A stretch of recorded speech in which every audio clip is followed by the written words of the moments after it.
نحمده ونصلی علی رسولہ الکریم اما بعد۔ روایت شروع ہو رہی ہے حدثنا موسیٰ بن اسماعیل سے اور جا رہی ہے قال ابن معاذ مخلیا بہ یوم القیامۃ۔ یہاں روایت کے راوی ہیں عن ابی رزین، یہ منتہائے سند ہیں، بیچ میں ہائے تحویل ہے۔ اولاً تو یہ بات سمجھ لیجئے کہ مصنف کے اس حدیث میں دو شیخ ہیں، موسیٰ ابن اسماعیل اور دوسرے عبید اللہ ابن معاذ۔ موسیٰ ابن اسماعیل نقل کرتے ہیں حماد سے اور ان کے دوسرے شیخ عبید اللہ ابن معاذ اپنے والد معاذ سے نقل کرتے ہیں، اور دونوں کی یعنی موسیٰ ابن اسماعیل کی اور عبید اللہ ابن معاذ کی سندیں مل کر جمع ہو جاتی ہیں ان یعلی بن عطاء پر۔ دونوں کی سند کے ضمن میں نقل کی جانے والی روایت ایک ہی ہے، مفہوم ایک ہے، الفاظ اگرچہ الگ الگ ہوں۔ پھر آگے بڑھتے ہیں ہم سند ہی پر ذرا آپ غور کریں گے۔ ان یعلی بن عطاء ان وکیع قال موسیٰ ابن حدث، یعنی جب میرے شیخ موسیٰ ابن اسماعیل نے یہ روایت بیان کرتے کرتے وکیع تک پہنچے تو وکیع کی ولدیت اور ان کی صفت وکیع ابن حدث بیان کی، حماد نے بیان نہیں کیا لفظ حدث۔ اچھا پھر آگے بڑھیے۔ ان ابی رزین قال موسیٰ العقیلی، یعنی میرے استاذ موسیٰ ابن اسماعیل نے ابی رزین کے ساتھ العقیلی کا لفظ بھی بڑھایا، عبید اللہ ابن معاذ نے یہ لفظ نہیں بڑھایا۔ تو موسیٰ ابن اسماعیل نے وکیع کی ولدیت بھی ثابت کی، اور یہی موسیٰ ابن اسماعیل نے ابو رزین کے ساتھ عقیلی بھی بڑھایا۔ قلت یا رسول اللہ اکلنا یرا ربہ، ہم میں سے ہر شخص اپنے رب کا دیدار کرے گا؟ یہاں تک تو دونوں ایک ہیں، موسیٰ ابن اسماعیل اور عبید اللہ ابن معاذ۔ عبید اللہ ابن معاذ نے جو مصنف کے دوسرے شیخ ہیں اس طرح روایت کے الفاظ نقل کیے کہ اکلنا یرا ربہ مخلیا بہ یوم القیامہ۔ یہ دونوں میں فرق ہے کہ حماد نے صرف اتنا کہا کہ اکلنا یرا ربہ، اور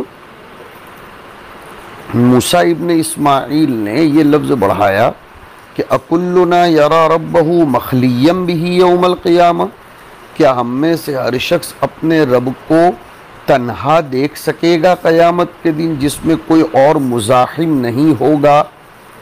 تو یہ مخلیم بہ کا لفظ موسیٰ ابن اسماعیل نے نہیں بڑھایا لیکن عبید اللہ ابن معاذ نے بڑھایا، یہ ہے قال ابن معاذ۔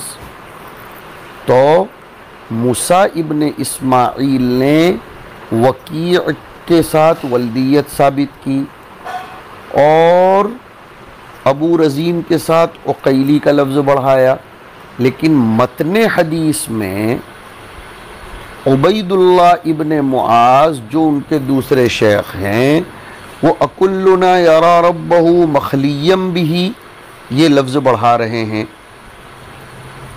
روایت میں کوئی صحت اور ضعف کا فرق نہیں ہے، یہ واضح رہے۔ کیا ہم میں سے ہر شخص اپنے رب کو تنہا تنہا دیکھ سکے گا؟ وما آیت ذالک فی خلقہ، اور اس کی کوئی مثال ہو اس کی مخلوق میں تو ذرا بتائیے۔ آیتوں کا ترجمہ علامت اور مثال کریں گے۔ قال، تو حضور پاک صلی اللہ علیہ وسلم نے سمجھانے کے لیے فرمایا یا ابا رزین الیس کلکم یری القمر، تم میں سے ہر شخص چاند نہیں دیکھتا؟ قال ابن معاذ لیلۃ البدر مخلیا بہ، وہی بات کہ موسیٰ ابن اسماعیل نے روایت کا صرف یہ لفظ ذکر کیا کہ الیس کلکم یری القمر، اور عبید اللہ ابن معاذ نے یہ بڑھایا کہ الیس کلکم یری القمر لیلۃ البدر مخلیا بہ، یعنی منفردا برؤیتہ، ثم اتفقا، اتفقا میں ہما کی ضمیر کا مرجع ان کے دونوں استاذ موسیٰ اور عبید اللہ ابن معاذ، یہ دونوں آگے آنے والے ٹکڑے پر متفق ہو گئے۔ قلت بلا، تو میں نے عرض کیا، یعنی ابو رزین کہتے ہیں میں نے عرض کیا بلا، کیوں نہیں، ہم میں سے ہر شخص چاند کو دیکھتا ہے۔ قال، تو اب حضور نے مثال دے کر بات کو واضح کر دی، فاللہ اعظم، اللہ بہت بڑا ہے، چاند سے بھی بڑا ہے۔ چاند کے حجم کبیر ہونے کی بنا پر جب اس کو ہر شخص اپنے اپنے اعتبار سے دیکھتا ہے کوئی مزاحمت نہیں ہوتی، بڑی چیز کو دیکھنے میں مزاحمت نہیں ہوتی، چھوٹی چیز دیکھنے میں مزاحمت ہوتی ہے۔ تو کہتے ہیں جب قمر کو ہر شخص مخلیم بھی منفردن دیکھ سکتا ہے تو اللہ تو اس سے بھی بڑا ہے۔ پھر آگے عبید اللہ ابن معاذ اور ایک بات بڑھا رہے ہیں، قال ابن معاذ قال رسول اللہ صلی اللہ علیہ وسلم فإنما هو ای القمر خلق من خلق اللہ، چاند اللہ کی مخلوقات میں سے ایک مخلوق ہے، فاللہ اجل و اعظم، تو اللہ تو اس سے بھی بڑے ہیں اور بہت بڑے ہیں، لہذا ان کو دیکھنا یہ بدرجہ اولا آسان ہے اور ثابت ہو جاتا ہے۔ پتہ چلا کہ کبھی چھوٹے کے اوپر بڑے کو قیاس کیا جائے گا کہ جب چھوٹی مخلوق کو دیکھا جا سکتا ہے تو اللہ تو بہت بڑے ہیں، یہ اس طریقے سے ثابت ہو رہا ہے کہ لخلق السماوات والارض اکبر من خلق الناس، سماوات و ارض انسانوں سے بڑے ہیں، پھر بھی جب ان کو پیدا کرنا آسان ہے تو انسانوں کو دوبارہ پیدا کرنا بدرجہ اولا آسان ہے۔ یہ سمجھانے کا اور عقلی استدلالات کا ایک طریقہ ہوتا ہے۔ اس کے بعد مستقلاً ایک باب ہے اور اس میں روایت بیان کی جا رہی ہے، بات وہی ہے، اگرچہ ہماری کتاب میں وہ ترجمۃ الباب کے طور پر نہیں ہے، لیکن بعض روایات میں وہاں باب بعض نسخوں میں لکھا ہوا ہے۔ لیکن مقصد یہی ہے کہ معتزلہ اور جہمیہ جو صفات باری تعالیٰ کے منکر ہیں، ان کے رد میں ایک روایت آ رہی ہے جس سے اللہ کے لیے ید کو ثابت کیا جا رہا ہے۔ وہ روایت ہے حدثنا عثمان بن ابی شیبۃ و محمد بن العلا، روایت جا رہی ہے اخبرنی عبداللہ بن عمر رضی اللہ عنہما قال قال رسول اللہ صلی اللہ علیہ وسلم یطوی اللہ تبارک و تعالی السماوات یوم القیامہ، اللہ تعالیٰ قیامت کے دن آسمانوں کو لپیٹ لے گا، ثم یأخذہن بیدہ الیمنی، پھر اپنے داہنے ہاتھ میں وہ لپیٹے ہوئے آسمانوں کو پکڑے گا، کما یلیق بشأنہ، ثم یقول، پھر فرمائے گا انا الملک، میں ہوں بادشاہ، این الجبارون، این المتکبرون، کہاں ہیں جو دنیا میں اپنی سلطنت و حکمرانی کے بڑے دعوے کرتے تھے، آج ان آسمانوں کے اوپر اپنی حکومت چلا کر دیکھو، اور کہاں ہیں جو خوش خیالی میں اور بھرم میں مبتلا رہتے تھے، تکبر کریا کرتے تھے، ثم یطوی الارضین ثم یأخذہن، پھر اللہ رب العزت زمینوں کو بھی لپیٹ کر ان کو اپنے ہاتھ میں پکڑ لے گا۔ قال ابن العلا، ان کے دوسرے استاذ جو محمد ابن العلا ہیں، انہوں نے یہ لفظ بڑھایا کہ ثم یأخذہن بیدہ الاخری، یہ بیدہ الاخری ایک شیخ نے بڑھایا، پہلے والے نے مطلق ثم یأخذہن کہا۔ ذرا دیکھو تو صحیح ان کی امانت علمیہ کہ یہ بھی بتا دیتے ہیں کہ کس لفظ کو کس راوی نے نقل کیا ہے اور کس نے نقل نہیں کیا۔ مستشرقین اگر اعتراض کرتے ہیں اس طرح حدیثوں کی تدوین پر تو یہ بہت سے جوابات میں سے جواب آپ دے سکتے ہیں۔ اوپر صرف نام میں فرق بتایا جا رہا تھا کہ ولدیت کسی نے کہی یا نہیں کہی، یا کوئی لفظ بڑھایا نہیں بڑھایا، اس کی تک وضاحت کی جاتی ہے۔ تو کہا ابن العلا نے کہ حضور اکرم صلی اللہ علیہ وسلم فرماتے ہیں دوسرے ہاتھ میں آسمانوں کو اللہ پکڑے گا، ثم یقول انا الملک این الجبارون این المتکبرون، جو زمین میں ناحق تکبر کیا کرتے تھے، یعنی اللہ تعالیٰ بروز قیامت ساتوں آسمانوں کو لپیٹ لے گا۔ یوم نطوی السماء کطی السجل للکتب، اس آیت کو یاد کرو، اپنے دائیں ہاتھ میں لے کر فرمائے گا۔ اوپر کے جو الفاظ ہیں کہ این الجبارون این المتکبرون، ساتوں زمینوں کے ساتھ بھی یہی کرے گا، اور الید الاخری وہ بھی یمین ہی ہے۔ اور پھر اللہ تعالیٰ فرمائیں گے وہ کہاں ہے سب بڑے بڑے بادشاہ جو دنیا میں تکبر کیا کرتے تھے، دنیا میں مخلوق پر اپنی زور آوری ثابت کرتے تھے، کہاں ہیں؟ وہ آئیں، دیکھیں، اپنی بڑائی کے دعوے اور ان کی حقیقت کو میرے سامنے پیش کریں۔ لمن الملک اليوم للہ الواحد القہار، اس میں ید اللہ کا ذکر ہے اور یہ احادیث صفات میں سے ہے، اس لیے مصنف رحمۃ اللہ تعالی علیہ اس کو یہاں لے آئے ہیں۔ اس کے بعد کی روایت ہے حدثنا القعنبی، روایت جاری عن ابی ہریرہ رضی اللہ عنہ ان النبی صلی اللہ علیہ وسلم قال ینزل ربنا، یہ ہے رب کے لیے نزول ثابت کرنا، اس لیے اس روایت کو لائے رد کرنے کے لیے ان لوگوں پر جو صفت نزول کی نفی کرتے ہیں۔ ینزل ربنا عز وجل کل لیلۃ الی سماء الدنیا، اور ایک روایت میں ہے، ایک نسخے میں الی السماء الدنیا حین یبقى ثلث اللیل الآخر، اللہ تعالی نزول فرماتے ہیں روزانہ رات کو دنیاوی آسمان کی طرف، جبکہ رات کا تیسرا ثلث باقی رہ جاتا ہے، یعنی آخری سہ پہر۔ فیقول، اور فرماتے ہیں من یدعونی فاستجیب لہ، ہے کوئی مجھ کو پکارنے والا جس کی پکار کو میں قبول کروں، من یسألونی فاعطیہ من یستغفرونی فاغفر لہ۔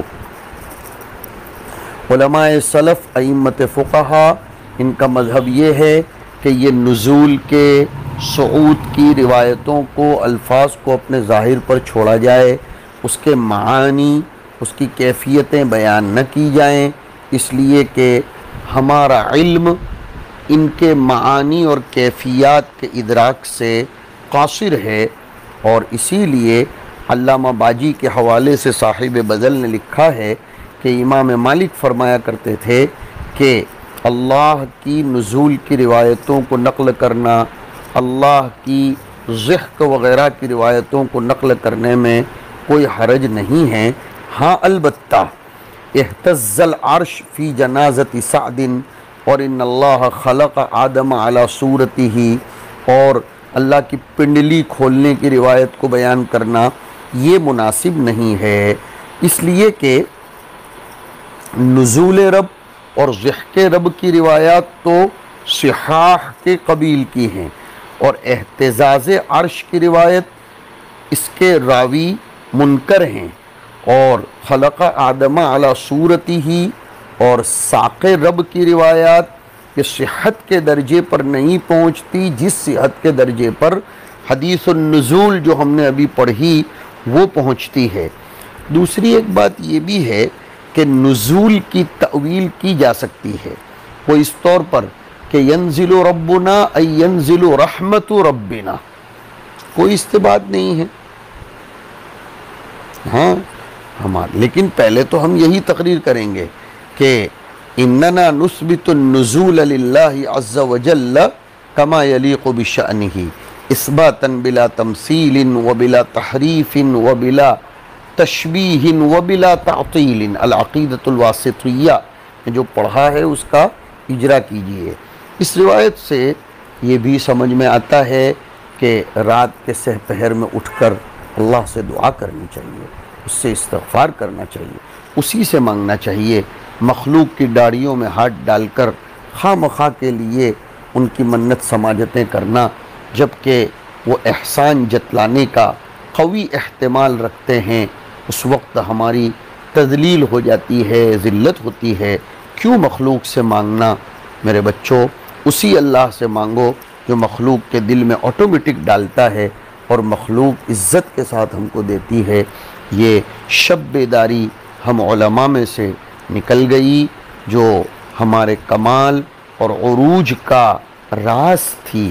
اس میں ہمارے بڑوں نے عروج پایا، ان کی معراج رات کے قیام میں ہوا کرتی تھی۔ کانوا قلیلا من اللیل ما یہجعون وبالاسحار ہم یستغفرون تتجافى جنوبهم عن المضاجع يدعون ربهم خوفا وطمعا۔ اور اسی طریقے سے صلوا باللیل والناس نیام۔ میرے پیارے بچوں، میں بھی کوشش کروں، آپ بھی کریں، کسی کے ضابطے سے یا کسی کے کہنے سے کیا ہماری عمریں بڑھ گئیں، ہم آگے بڑھتے چلے جا رہے ہیں۔ ہمیں راتوں کو اٹھ کر اپنے اللہ سے دعا کرنی چاہیے، اس کو منانا چاہیے۔ اس کے باب کا ترجمۃ الباب ہے باب فی القرآن۔ اصل میں اس ترجمۃ الباب کے ذریعے اللہ کی صفت کلام کو ثابت کرنا چاہ رہے ہیں۔ صفت کلام صفت کمال ہے۔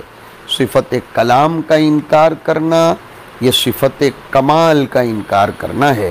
وَكَلَّمَهُ رَبُّهُ وَكَلَّمَ اللَّهُ مُوسَىٰ تَكْلِيمًا۔ تو قرآن کریم اللہ تعالیٰ کا کلام ہے، اس کا متکلم خود اللہ ہے، لہذا کلام اللہ کی صفت ہوئی۔ ہر کلام اپنے متکلم کی صفت ہوتا ہے، تو قرآن کلام اللہ ہے تو یہ اللہ کی صفت ہوئی۔ پھر اللہ اپنی ذات و صفات کے اعتبار سے قدیم ہیں۔ معتزلہ کو اصل میں واہمہ پڑا، میں نے کہا تھا کہ یہ لوگ عقل کے معیار پر پرکھتے ہیں۔ وہ کہتے ہیں قرآن حادث ہے، کیوں کہ قرآن کریم کے الفاظ، جملے، یہ حروف اور اصوات سے مرکب ہیں، اور ہر مرکب حادث ہوتا ہے، اس اعتبار سے کہ ہر مرکب اپنے وجود میں اپنے اجزائے ترکیبیہ کا محتاج ہوتا ہے۔ احتیاج یہ آیت و علامت الحدوث ہے، تو جب قرآن کریم مرکب ہے حروف و اصوات سے تو قرآن حادث ٹھہرا۔ نیز وہ یہ بھی کہتے ہیں کہ کلام اللہ کی صفات میں سے نہیں ہے، صفت کلام اللہ کے لیے ثابت نہیں ہو سکتی، جس طرح اور صفات اس کے لیے ثابت ہیں، علم، قدرت، سمع و بصر وغیرہ۔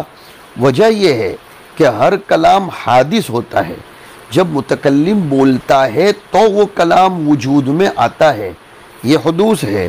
اور قرآن کو جو کلام اللہ کہا جاتا ہے، اس کا مطلب یہ نہیں کہ وہ اللہ کی صفت ہے، کلام کی نسبت اللہ کی طرف بے اعتبار تخلیق کے ہیں،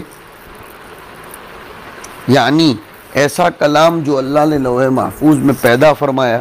جیسے کہتے ہیں بیت اللہ، تو بیت کی نسبت اللہ کی طرف کرنے سے بیت کا قدیم ہونا لازم نہیں آتا، ویسے کلام کی نسبت اللہ کی طرف کرنے سے کلام کا قدیم ہونا لازم نہیں آتا، یہ معتزلہ کہتے ہیں۔ اہل سنت والجماعت کہتے ہیں کہ نہیں، کلام یہ اللہ کی صفات قدیمہ میں سے ہے، لیکن تم لوگوں کو یعنی معتزلہ کو اس میں ایک مغالطہ ہو رہا ہے۔ کلام جو اللہ کی صفت ہے اس سے کلام نفسی مراد ہے، مدلول کلام لفظی، مرکب من الحروف والاصوات تو کلام لفظی ہے نہ کہ کلام نفسی۔ تو کلام کی دو قسمیں ہوئی، لفظی اور نفسی۔ کلام نفسی وہ ہوتا ہے کہ وہ بات جو متکلم کے دل میں آئے اور پھر اس کو کلام لفظی کے ذریعے ادا کیا جائے، اپنی زبان سے ادا کیا جائے اور اس کا اظہار کیا جائے۔ وہ عربی کے شاعر نے نہیں کہا کہ انما جعل اللسان علی الفؤاد دلیلا، ورنہ اصل تو ان الکلام لفی الفؤاد وانما جعل اللسان علی الفؤاد دلیلا۔ کلام اصل تو وہ ہے جو انسان کے دل میں مضمون کی شکل میں آتا ہے، زبان اس کلام کے ادا کرنے کا صرف ذریعہ ہے۔ تو ایک ہے کلام لفظی اور ایک ہے کلام نفسی، جو محاورات اور کلام شعراء میں بھی ثابت ہے۔ لہذا ہم جو کہتے ہیں کہ کلام اللہ قدیم ہے، اس سے مراد کلام نفسی ہے۔ قرآن کریم اگرچہ کلام لفظی ہے، اس حیثیت سے وہ حادث ہونا چاہیے، مگر چونکہ قرآن کو کلام اللہ کہا جاتا ہے، اس لیے احتیاطاً اور ادباً اس پر حادث کا اطلاق نہیں کرنا چاہیے۔ یہ بہت زبردست بات ہے، اس کو آپ حضرات بغور سمجھنے کی کوشش کریں۔ معتزلہ حضرات کلام کی تقسیم کے قائل ہی نہیں ہیں، وہ تو کلام کو لفظی ہی میں منحصر کرتے ہیں، کلام نفسی کو وہ کلام کہنے کو ہی تیار نہیں ہیں۔ اس لیے کلام لفظی کو اگر وہ حادث کہتے ہیں تو ہم بھی حقیقتاً حادث مانتے ہیں، لیکن ادباً اور احتیاطاً حادث نہیں کہتے، کیونکہ اس کی نسبت اللہ کی طرف ہے۔ تو مضاف الیہ جب حادث نہیں ہے، وہ قدیم ہے، تو اس کے مضاف کو بھی ہم قدیم ادباً، تأدباً اور احتیاطاً کہتے ہیں۔ تو حقیقتاً یہ اختلاف ہمارے اور معتزلہ کے درمیان لفظی ہو جائے گا، کیونکہ وہ کلام لفظی کو حادث کہتے ہیں تو اس کو ہم بھی قدیم تو نہیں مانتے، اور کلام نفسی جس کو ہم قدیم کہتے ہیں اس کو وہ بھی حادث نہیں کہتے، بلکہ وہ تو اس کے وجود ہی کا انکار کرتے ہیں کہ کلام نفسی کوئی چیز ہے ہی نہیں۔ وصلی اللہ علی النبی الکریم۔